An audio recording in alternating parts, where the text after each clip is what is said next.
Tele Brasil Notícias.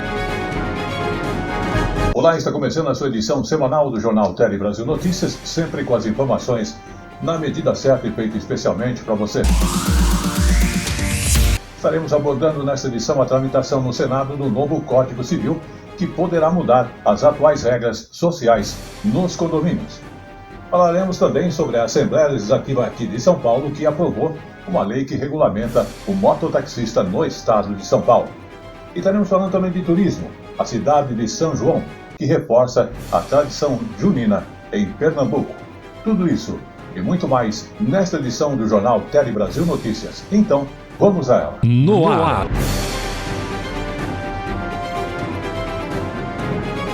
Tele Brasil Notícias. E começamos a edição do Jornal Tele Brasil Notícias falando das regras entre vizinhos, a questão dos condomínios. Aquele vizinho que não respeita a lei do silêncio, o vizinho que ofende o outro dentro do condomínio, moradores de prédios residenciais que não pagam as taxas obrigatórias. E dentro de um condomínio realmente temos diversos problemas que se multiplicam. E muitas vezes não há solução. Porém, é importante sabermos que está em tramitação no Senado um novo Código Civil que poderá mudar as atuais regras sociais dentro dos condomínios. Vamos conhecer mais de perto essas informações. Aparecida é síndica de um condomínio há 14 anos e já teve alguns problemas com os chamados moradores antissociais por diversos motivos. Eles acabam exagerando talvez numa bebida, né? Então trazem problema. Já tive problema com pessoas que se drogaram e tive problema no prédio, mas aí normalmente são inquilinos. Vários comportamentos podem ser usados como exemplo para definir um vizinho antissocial, do exagero na altura da música até questões que envolvem brigas e violência. Para expulsar um condômino antissocial, os síndicos precisavam enfrentar um longo processo, mas diversas questões de direito na área de condomínios devem mudar com a sanção de um novo Código Civil. O projeto está em tramitação no Senado e prevê a expulsão do condômino antissocial. A sanção que o condomínio pode fazer ao condômino antissocial, ela vai até pagamento de 10 cotas condominiais. Agora, essa proposta do novo Código Civil, da reforma do Código Civil, é até vedar o acesso a esse condômino ao condomínio. Outro problema enfrentado pelos condomínios são questões trazidas no aluguel das unidades por temporada. No código hoje em vigor, a locação por temporada via plataformas pode ser decidida em assembleia. Hoje a posição é que, primeiro, é permitido, mas só pode ter proibição se a convenção permitir. O código agora ele inverte essa lógica. É proibido como premissa e só se a convenção permitir é que será viabilizada o Airbnb. O texto que tramita no Senado traz uma proposta controversa para enfrentar a inadimplência nos condomínios. A multa, que hoje é de 2%, pode ficar mais salgada, com uma taxa de 10%. Além disso, o condômino endividado pode ficar impedido de votar ou de participar de assembleias. Quem administra condomínios entende que o problema da inadimplência deve ser visto com cautela. Acho que a multa de 10% ela é bem pesada, né? Eu acho que isso você precisa ter essa razoabilidade. Você não pode já está inadimplido, né? Então você acumular um valor maior, a possibilidade dele não pagar e o imóvel ir a leilão é muito próximo, né?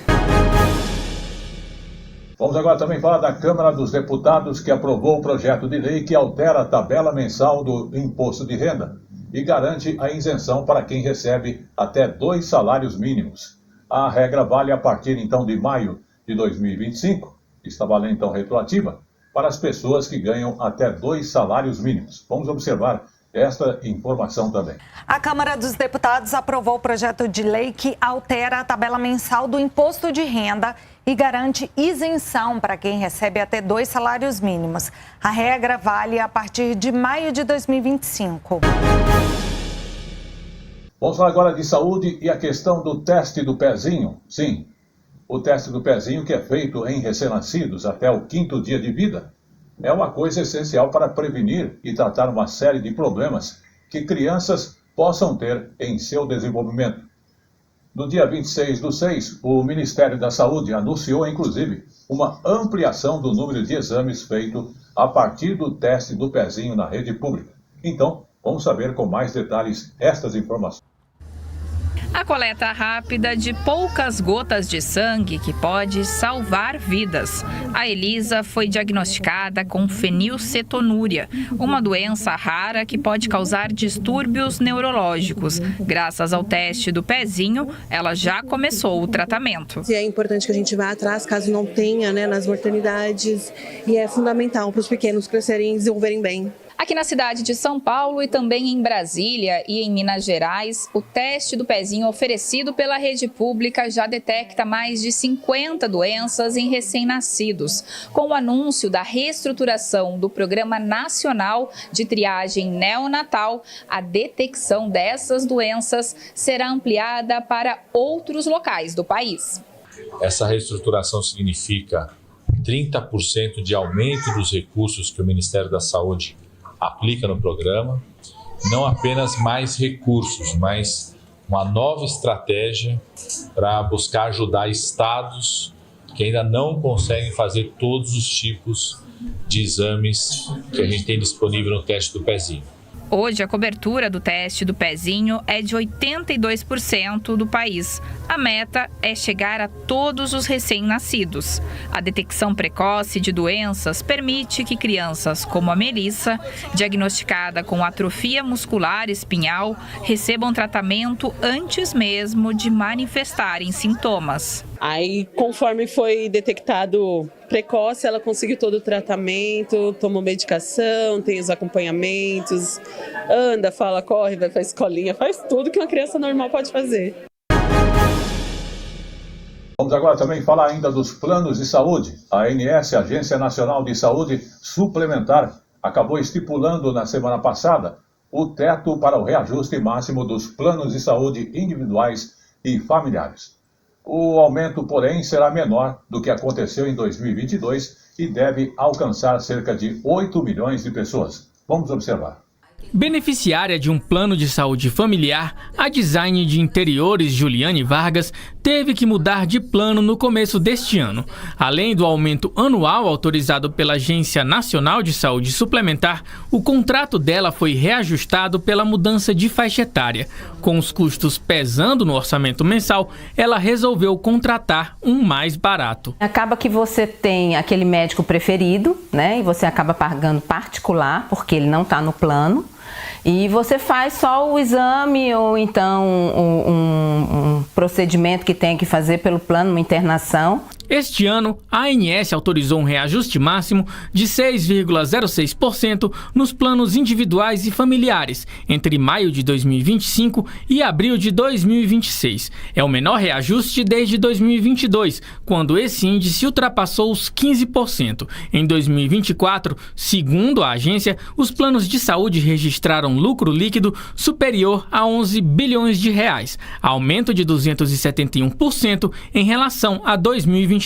Esse reajuste é para equilibrar o contrato. Então, como as despesas aumentam todo ano, como a frequência de utilização aumenta todo ano tem reajuste para equilibrar esse contrato. Para os planos de saúde coletivos, aqueles contratados pelas empresas para os funcionários, por exemplo, a regra de reajuste é outra. Vale o que está definido no contrato. Caso o beneficiário precise mudar de plano, a ANS garante a portabilidade sem precisar passar por novos períodos de carência. A ANS dispõe de ferramentas, que é o guia de planos, para que o beneficiário possa exercer o direito da portabilidade de carências, caso ele entenda que o reajuste que ele está recebendo ou que aquele atendimento mesmo que ele está recebendo da operadora não está mais de acordo com o que ele deseja. E vamos agora aos nossos apoiadores e já estaremos de volta. O melhor da informação, da notícia,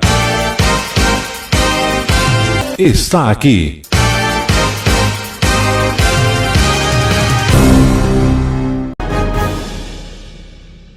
E estamos de volta então falando do censo de 2022, que tem em destaque quase 30 milhões de brasileiros vivem em estados diferentes do que realmente nasceram. Vamos acompanhar mais informações nesta matéria.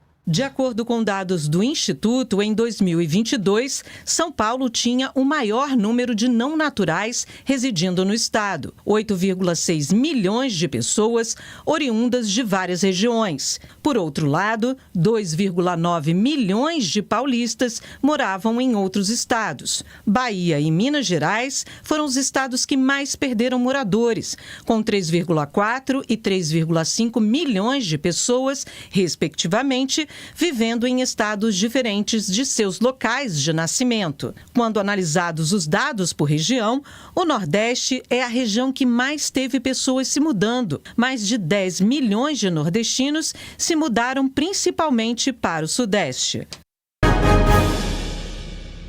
Vamos agora também falar do Rio de Janeiro, porque a Prefeitura do Rio de Janeiro anunciou um esquema especial de segurança para os dias 6 e 7 agora de julho, quando a cidade receberá a cúpula do BRICS. O evento vai reunir líderes mundiais e também movimentar diversos pontos da capital fluminense. Vamos observar. Uma das principais medidas será a suspensão de pousos e decolagens comerciais no aeroporto Santos Dumont, no centro da cidade, nos dias da cúpula. Será permitida apenas a operação de aeronaves que transportem autoridades ligadas ao evento. Os outros voos programados para o Santos Dumont serão transferidos para o Aeroporto Internacional Tom Jobim, o Galeão. Diversas ruas e avenidas serão parcialmente ou totalmente interditadas, como a Orla de Copacabana, o Aterro do Flamengo, onde se localiza o Museu de Arte Moderna, local onde será realizada a cúpula. O trânsito de veículos será restrito aos participantes. O plano prevê ainda o monitoramento em tempo real pelo Centro de Operações, além do reforço no número de agentes e atuação integrada das forças de segurança estaduais e federais. Na cidade do Rio, o dia 4 de julho, uma sexta-feira, será ponto facultativo para diversas atividades. E o dia 7, segunda-feira, será feriado municipal. A cúpula vai reunir chefes de governo e representantes dos 11 países membros do grupo. Vamos agora falar então de São Paulo, porque São Paulo vai ganhar um supercentro para o diagnóstico do câncer, isto é, no AC Camargo, hospital referência no tratamento oncológico. A expectativa é de que o serviço comece já a ser oferecido no mês de julho, inclusive utilizando tecnologia de ponta e o tempo de resposta do parecer médico para pacientes que utilizam o sistema SUS e, inclusive, também a questão de dias cai de 25 para 5 dias a resposta. Vamos observar.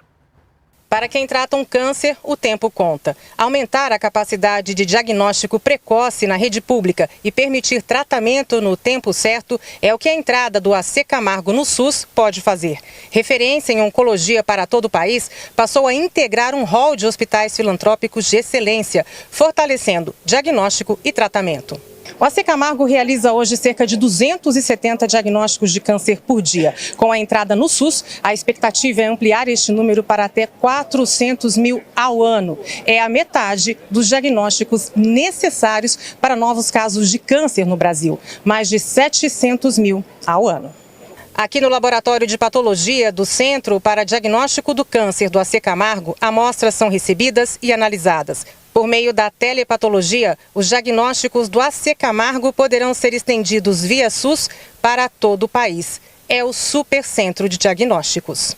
Tenho certeza que a gente vai começar ganhando velocidade, né? Em 1 ou 2 meses a gente deve estar alcançando a velocidade máxima do projeto e ajudando cada centro a se estruturar para o envio das amostras também.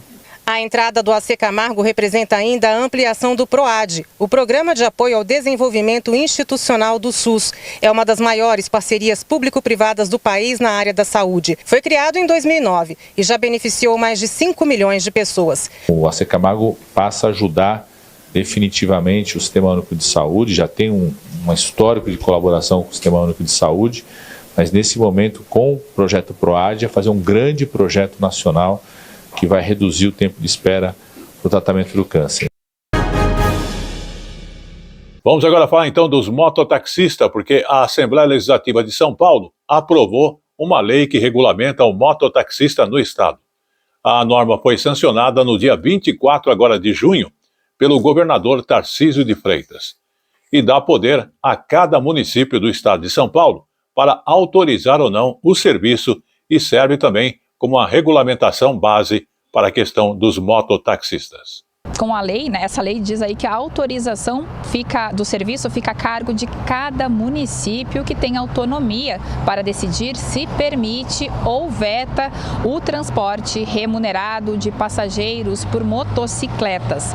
Aqui na cidade de São Paulo, o serviço já era proibido por decreto municipal de 2023. No final de maio, a Justiça determinou a suspensão imediata do serviço pelas empresas Uber e 99, sob pena de multa diária de R$30 mil. Com a lei sancionada hoje pelo governador Tarcísio de Freitas, os municípios paulistas que optarem pela permissão aí desse serviço deverão cobrar algumas exigências, como a carteira de motorista de categoria A com indicação de trabalho remunerado, a cobrança também de tributos municipais, o certificado de antecedentes criminais do condutor, a contratação de seguro para passageiros e inscrição do motociclista como contribuinte no INSS. E em nota, a Mobitec, que representa as empresas aí de transporte por aplicativo, disse que a lei é inconstitucional e que representa um retrocesso para a mobilidade, a geração de renda e segurança jurídica do Estado. Menciona ainda que compete à União legislar sobre trânsito e transporte. Já a Política Nacional de Mobilidade Urbana, por sua vez, não proíbe esse tipo de serviço, mas determina que cada município elabore e execute o seu plano de mobilidade urbana. Eu volto com você. E vamos agora aos nossos apoiadores e daqui a pouquinho estaremos de volta. O melhor da informação. Da notícia. Está aqui.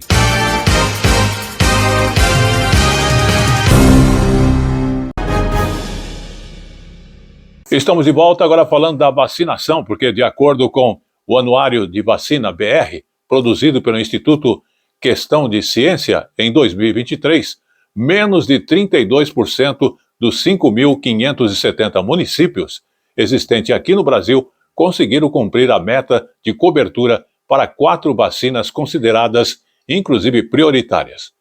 Aquela pentavalente, a poliomielite, a pneumodés e também a tríplice varial. Vamos observar. Uma crise prolongada. Este é o diagnóstico da vacinação infantil no país. Os dados de imunização das crianças foram organizados pela primeira vez na história. Estão em um levantamento inédito.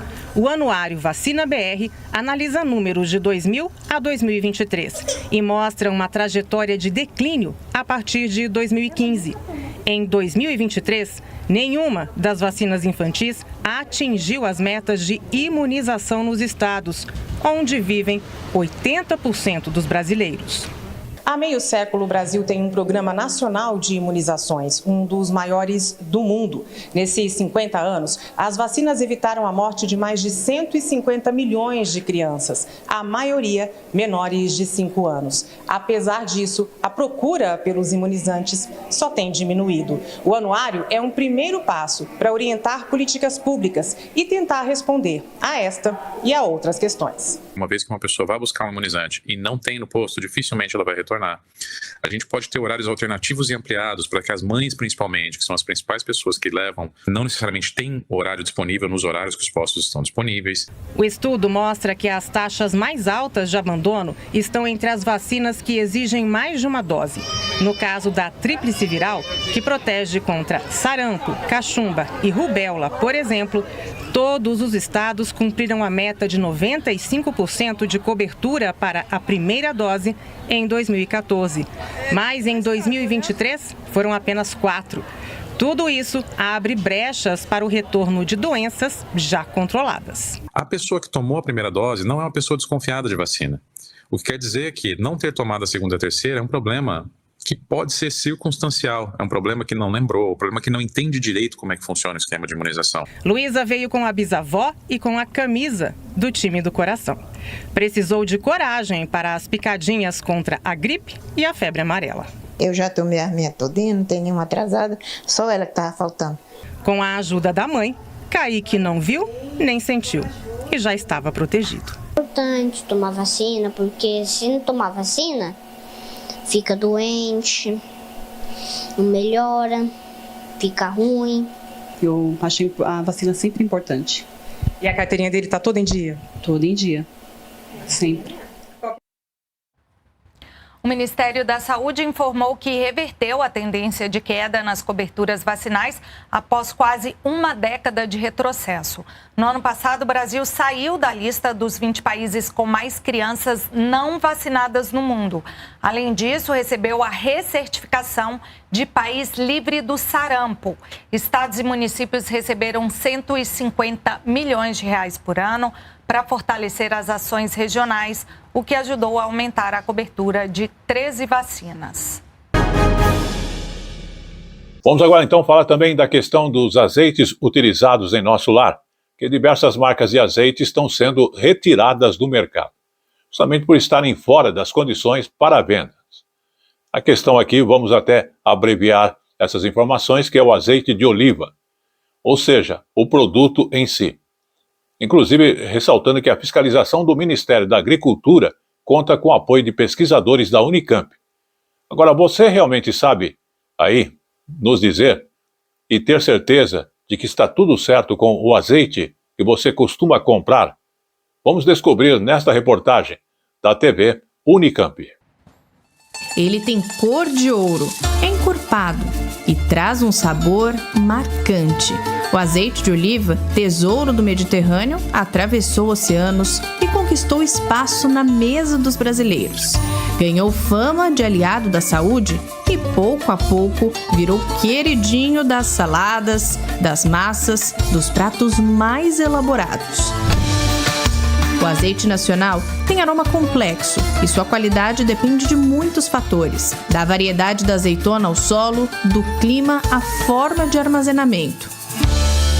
Pesquisadores da Unicamp já descobriram que o azeite de oliva tem potencial de formar novos neurônios. Além disso, ele pode desinflamar o organismo e auxiliar no emagrecimento. Mas para aproveitar todos esses benefícios, é preciso atenção. Afinal, como já diz o ditado, nem tudo que reluz é ouro, ou nesse caso, azeite. Hoje, o Brasil é o segundo país com mais casos de fraude em azeite no mundo. Este ano, o Ministério da Agricultura e Pecuária intensificou a fiscalização. Mais de 10 marcas foram retiradas das prateleiras. O motivo? Fraude. Em vez do puro azeite de oliva, o que se encontrou foram misturas com óleo de soja, aromatizantes, corantes proibidos e até substâncias que não são próprias para o consumo. Na Unicamp, pesquisadores desenvolveram uma metodologia inovadora que analisa a composição química do azeite com rapidez e precisão. O resultado despertou interesse no Ministério da Agricultura como uma forma de agilizar as análises que estão cada vez mais frequentes. Nós já estamos trabalhando com mais de 238 amostras comerciais, mas todas elas são disponibilizadas para a gente na forma descaracterizada. Mas essa informação já tem sido suficiente para a gente poder construir um modelo e poder começar a prever se os azeites estão em conforme ou desconforme com a classificação. Será que o que chega à sua mesa é mesmo verdadeiro ouro líquido? Você sabe o que está colocando no seu prato? Você sabe identificar um azeite de qualidade de um azeite que não tem qualidade? Não, eu compro tipo que a minha mãe compra em casa mesmo. O pesquisador dá o caminho. E para o consumidor, uma dica é a atenção ao rótulo. Quando a gente pensa em azeite extra virgem, esse valor de acidez, ele geralmente é bem abaixo de 1%, geralmente abaixo de 0,8%. E tem uma outra propriedade também que está lá no rótulo, que é o coeficiente de extinção em 270 nanômetros, que ele tem que ter um valor abaixo de 0,22 para ser considerado extra virgem.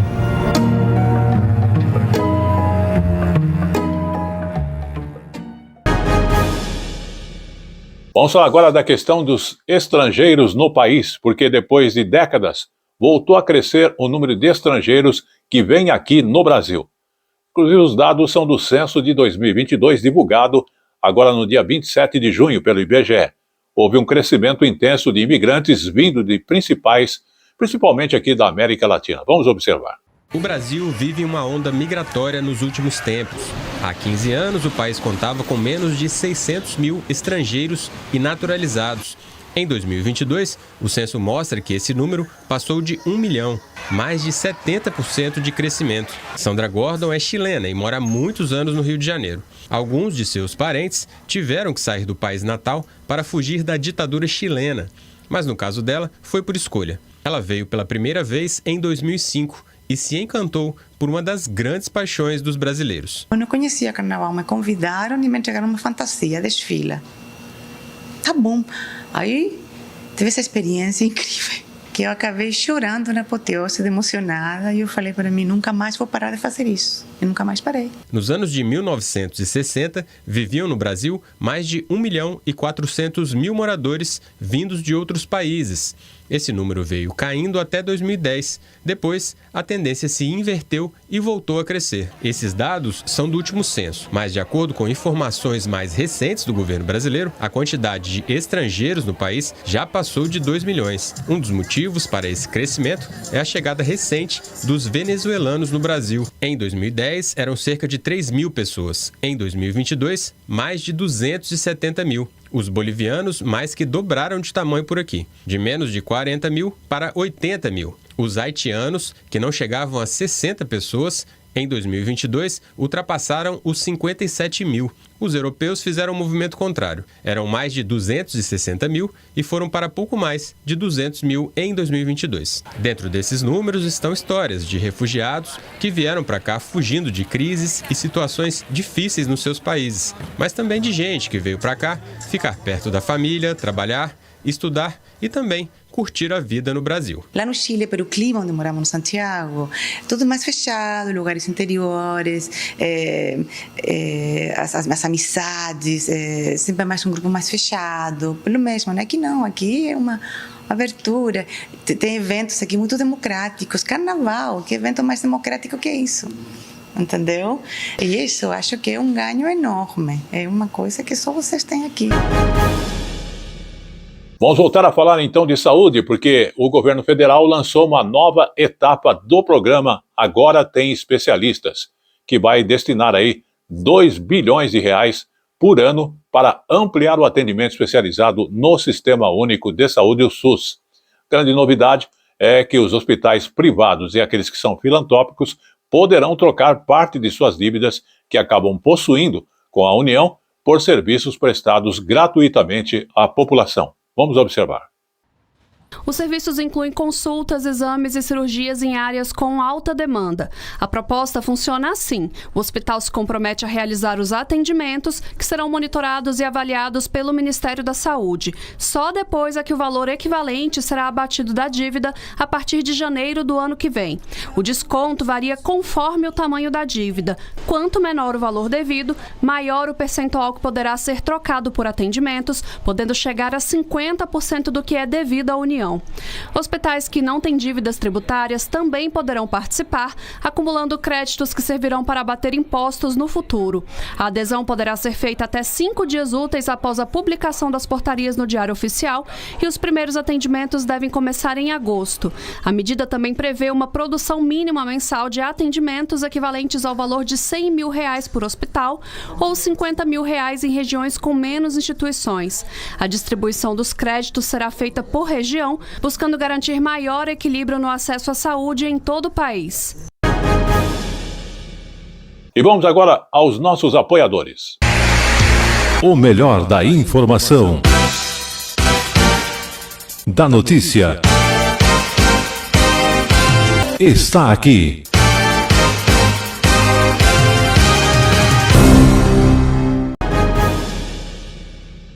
Estamos de volta falando agora sobre cada 5 consumidores que não acabam sabendo como as farmácias acabam utilizando aqueles dados que são solicitados na hora das compras de medicamento. E também metade das pessoas não sabe o que é feito com essas informações ao comprar então seus medicamentos. E este é o resultado de uma pesquisa divulgada pela Fundação Procon de São Paulo. Vamos observar. A pesquisa revelou ainda que 7 em cada 10 consumidores não sabem que a maioria dos medicamentos tem preço máximo regulado. Quanto ao pedido de dados, como CPF, para ter desconto nos medicamentos, o Procon-SP alerta que não há problema, desde que o consumidor seja informado sobre o motivo pelo qual os dados pessoais são solicitados. É importante também que as farmácias, as drogarias, preparem os seus atendentes para informar para que é, para o que vai usar esses dados. Não é só você quer um desconto, dá o CPF, não pode ser uma moeda de troca. Você pode até conceder descontos baseado no número do CPF do consumidor.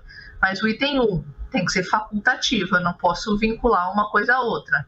Né? O item 2, ele tem o direito de saber para quê. O item 3, o atendente deve estar sempre informado dos procedimentos que ele vai repassar para os consumidores.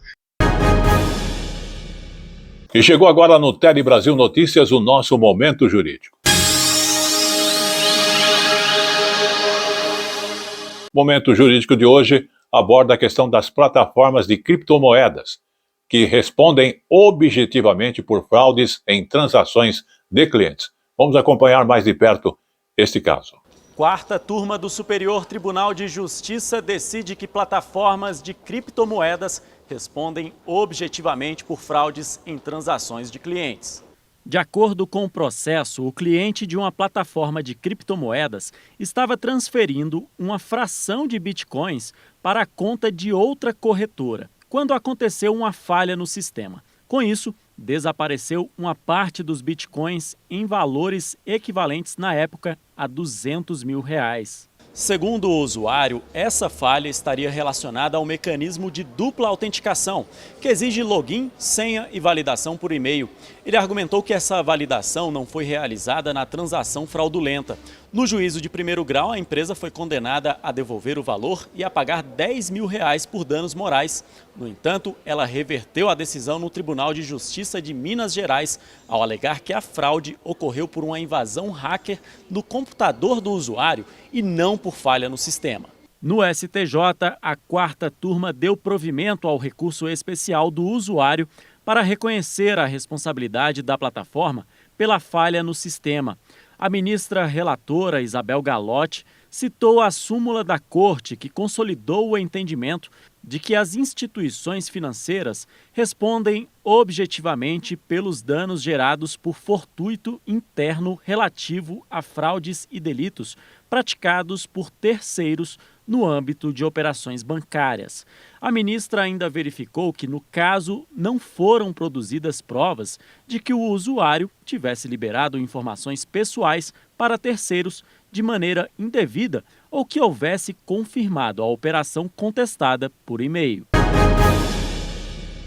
E ainda falando de questões jurídicas, vamos falar do Supremo Tribunal Federal, que retomou o julgamento sobre a responsabilidade das redes sociais por publicações ilegais feitas por usuários. Então, se olharmos bem o placar, até agora, a Corte formou o placar de 8-2 para declarar que o artigo 19 do Marco Civil da internet é inconstitucional. Por maioria, o Supremo Tribunal já tinha formado maioria para responsabilizar as redes sociais por não retirar do ar conteúdos produzidos por terceiros que eram ilícitos após notificação, aí mesmo sem ordem judicial. Hoje o julgamento foi retomado com o voto do ministro Edson Fachin. Ele divergiu da maioria e defendeu que as redes sociais só podem ser responsabilizadas por não retirar do ar esse conteúdo após uma decisão judicial. Esse voto se alinha em parte com o voto do ministro André Mendonça, que entendem que o artigo 19 do Marco Civil da Internet é constitucional, ou seja, que é preciso dessa ordem judicial para que as plataformas sejam responsabilizadas. Segundo Fachin, a necessidade de ordem judicial é a única forma adequada de compatibilizar a liberdade de expressão com o regime de responsabilização. A ministra Carmen Lúcia, que votou na sequência, entende que houve uma grande transformação tecnológica desde que o Marco Civil foi aprovado, sancionado em 2014, e que as plataformas agora são donas das informações e têm algoritmos que não são transparentes, por isso precisam ser responsabilizadas. A ministra também reiterou que o entendimento do Supremo jamais pode ser confundido com liberdade, com cerceamento da liberdade de expressão. Assim, o placar ficou em 8-2 pela inconstitucionalidade do artigo 19 do Marco Civil. Ainda falta o voto aí do ministro Nunes Marques e depois deve ser consolidado um voto de consenso. E ainda falando do último dia do encontro sobre checagem de fatos aqui no Rio de Janeiro, onde aconteceu, um dos assuntos foi a decisão do STF de responsabilizar as redes sociais por postagens criminosas nas plataformas. Vamos observar. A decisão do STF repercutiu bastante entre os participantes do Global Fact, que é o maior evento de checagem de informações do mundo. O encontro aconteceu durante 3 dias aqui na FGV, no Rio de Janeiro, e contou com a parceria da Empresa Brasil de Comunicação. Para os especialistas em checagem de informações, a decisão do STF foi necessária diante da inércia do Congresso em legislar sobre o tema. A responsabilização das plataformas diante de fake news pode ser uma forma de acelerar a retirada desse tipo de conteúdo antes que ele produza danos irreversíveis. Eu conversei com Carlos Yavelberg, que é responsável pela checagem de fatos do portal UOL, um dos maiores do Brasil. Ele salientou que as grandes plataformas já têm condições tecnológicas para barrar conteúdos mentirosos e ilegais. Vamos assistir. Com certeza as plataformas elas têm total condição, com os recursos que elas têm, estão desenvolvendo, de identificar a desinformação de forma rápida, com os dados que elas têm disponíveis, que a gente não tem, mas elas têm, de localizar a desinformação. Não é Alguns casos podem ser mais difíceis e o Supremo até entendeu que os casos mais difíceis demandam uma ação, uma notificação extrajudicial, ok. Mas os outros casos, as plataformas têm total condição de rapidamente identificar discurso de ódio, discurso homofóbico, racista. E vamos aos nossos apoios e daqui a pouquinho estaremos de volta. O melhor da informação. Da notícia. Está aqui.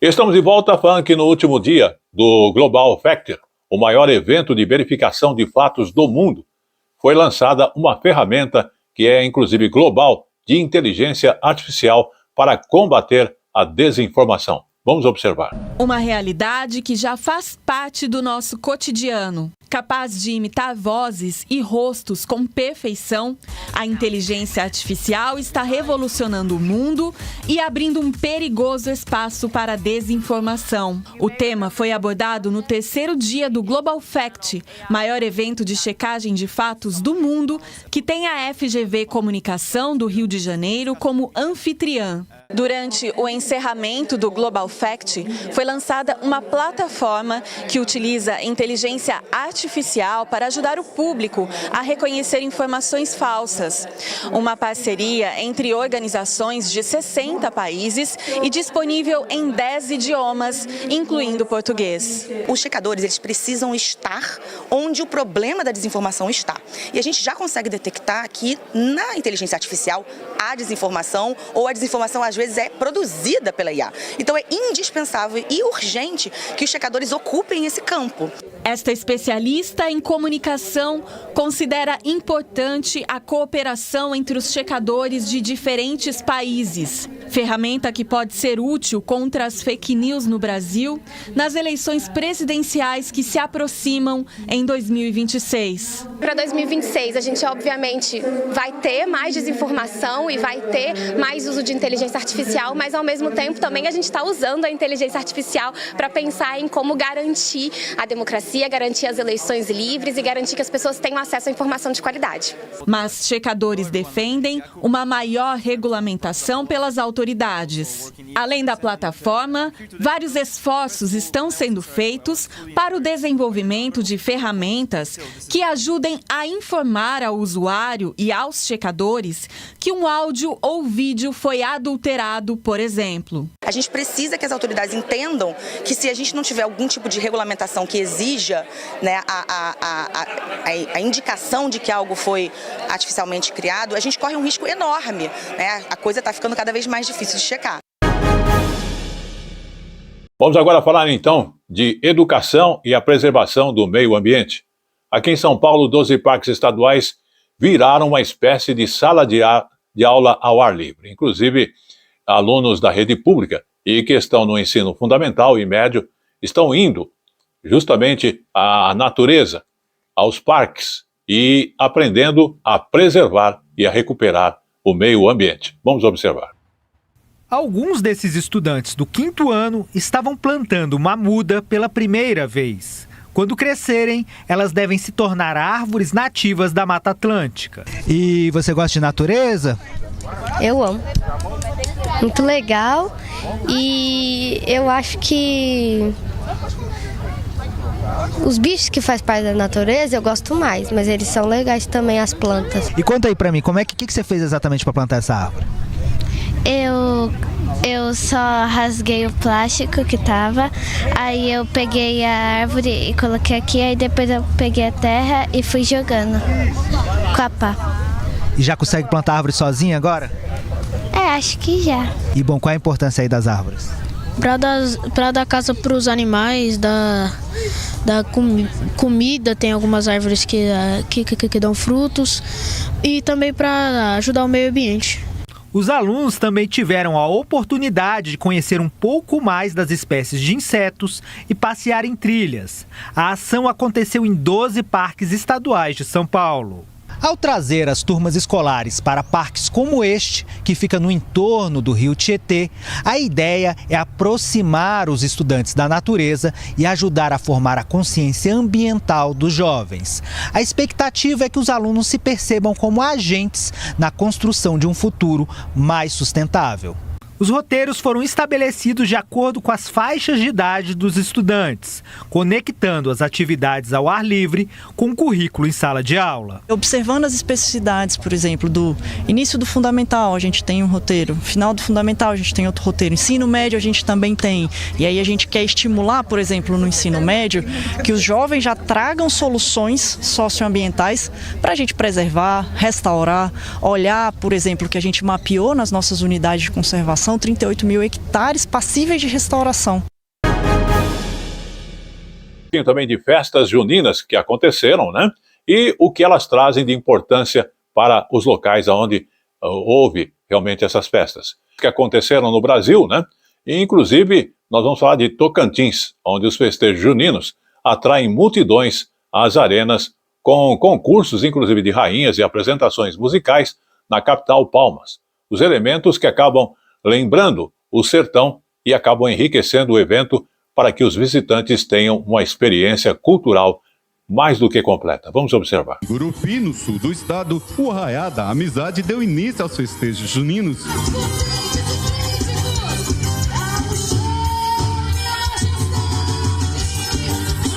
Já em Palmas, a cenografia do evento retrata o cotidiano do sertão, com casas de caboclo e um autêntico armazém, trazendo de volta memórias afetivas que aquecem os corações dos visitantes. Memória de infância, né, que a gente volta lá de quando a gente era criança. Muita alegria, muita comida. Aqui não está perdendo nada também para as festas do Nordeste. A estrutura está maravilhosa. Eu venho todo ano, né, prestigiar o Arraiá de Palmas, então assim, tá de parabéns. Na culinária típica caipira, não podem faltar os pratos tradicionais, como canjica, pamonha e bolo de milho. que são essenciais para garantir uma renda extra para dezenas de famílias.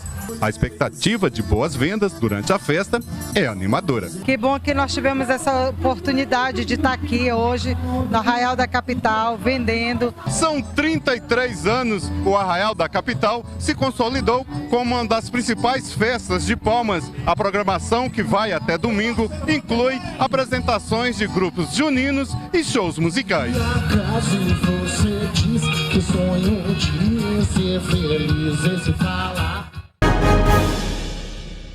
Muito bem, estamos ainda falando de festas juninas, porém, já estamos no mês de julho, né? No interior de Pernambuco, o município vive as festas de junho de verdade. Exatamente. Estamos falando aí de São João, que é uma cidade que fica a 200 quilômetros de Recife. É a cidade do Agreste, que traz ali história que mistura religião, tradições pagãs, e quem vive lá não pode reclamar da falta de atrações, principalmente no mês de junho que passou. A gente vai verificar nesta reportagem da TV Pernambuco mais detalhes sobre esta festa.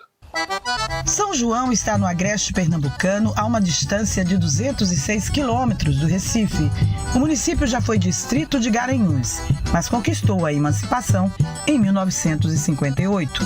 Os são-joanenses têm orgulho da própria história e aprendem cedo a valorizar as tradições de uma cidade festiva até no nome.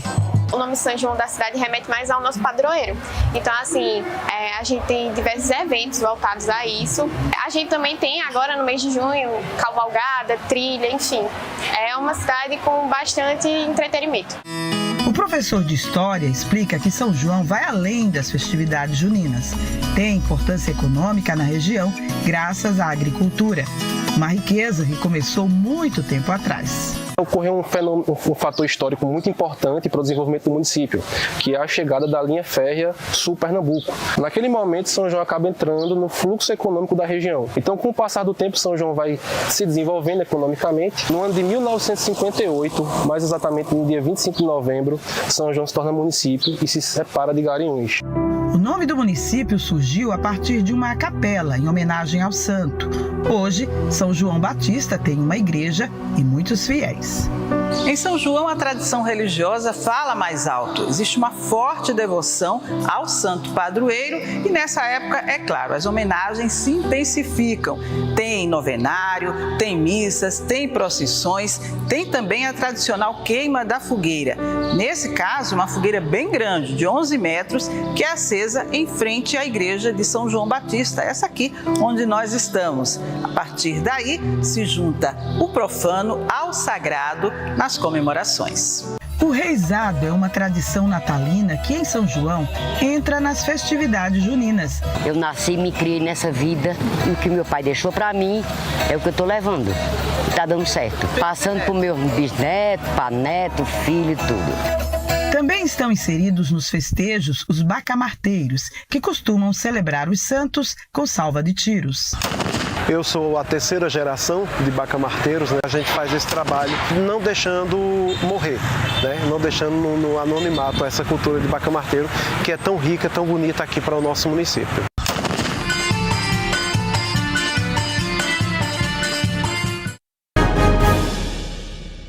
Muito bem, vamos falar agora da festa de bois, que tem origem no Maranhão, diferente da outra região. Só que não tem aquelas disputas de bois, ela é um pouquinho diferente, porque os bois maranhenses acabam convivendo tranquilamente nos corações dos moradores. Vamos acompanhar nessa reportagem da TV UFMA, a TV da Universidade Federal do Maranhão. Um amor que faz o coração bater mais forte ao ritmo das matracas, zabumbas, pandeirões. São mais de 300 grupos de Bumba Meu Boi que se expressam em 5 sotaques, definidos pelos instrumentos utilizados e que ditam os passos do bailado.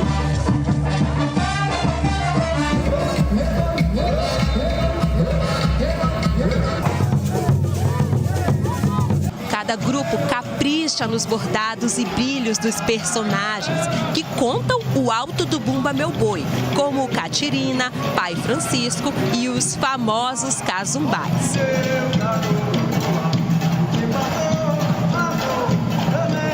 Diferente de Parintins, no Amazonas, aqui no Maranhão não há uma competição oficial de Bumba Meu Boi, mas cada grupo faz o seu melhor para brilhar e se destacar pelos arraiais. E claro que o público tem o seu preferido. Tem um boi de Morros, boi de Nina Rodrigues, o boi da Maioba, meu Deus do céu, são maravilhosos nossos bois. Boi de Morros e boi barrica tem meu coração, é muito, muito bom. Os trajes e adereços mudam a cada ano e mobilizam centenas de costureiras e artesãos que fazem o colorido da festa. Antes do período junino, os bois são batizados e recebem padrinhos, garantindo assim o sincretismo religioso. A partir daí, eles têm a missão de espalhar tradição, orgulho e alegria pelos diversos arraiais espalhados pelo estado.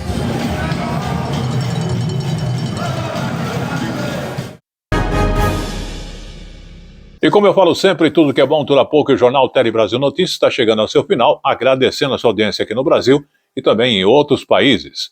O mundo todo, aliás, né? Porém, antes de encerrarmos, vamos ver como foi o primeiro dia da noite do festival. A TV Encontro das Águas esteve lá. Vamos acompanhar mais de perto, porque inclusive o festival já encerrou-se. O Bumódromo de Parintins foi estremecido pelas torcidas dos bois Garantido e Caprichoso na primeira noite da 58ª edição do festival. O Boi Vermelho abriu a noite com um espetáculo.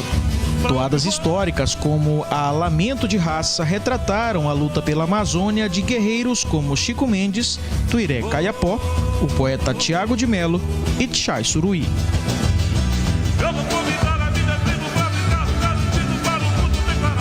Além da exaltação aos povos originários e à diversidade cultural e étnica, o Boi Garantido levantou a arquibancada vermelha e branca. Celebrações, rituais e alegorias gigantes. Um show de luzes, cores e coreografia. O Boi Caprichoso fez a segunda parte da festa com a torcida azulada agitando a arquibancada. O Boi da Estrela na testa trouxe para a arena a temática da retomada, um resgate de culturas ancestrais e crenças populares. O destaque ficou por conta da valorização das mulheres e tradições sagradas de curas que espantam males, reconectando seus corpos ao corpo da Mãe Terra. Outro ponto alto da noite foi a retratação do Alto do Boi, com a história de Mãe Catirina e Pai Francisco, um dos enredos essenciais na tradição do Bumba Meu Boi e Boi Bumbá. Cada boi teve 2h30 de apresentação. Neste sábado, o Caprichoso abre e o Boi Garantido fecha a segunda noite da 50ª edição do Festival de Parintins. E esta foi a edição desta semana do Jornal Tele Brasil Notícias, que agradece a sua audiência. E lembrando que você acompanha as nossas informações através do YouTube ou Facebook, no @Jornal Tele Brasil Notícias, ou mesmo Facebook, A Hora da Notícia. Queremos agradecer todo o apoio técnico de nossa equipe e estaremos de volta na semana que vem. Até lá!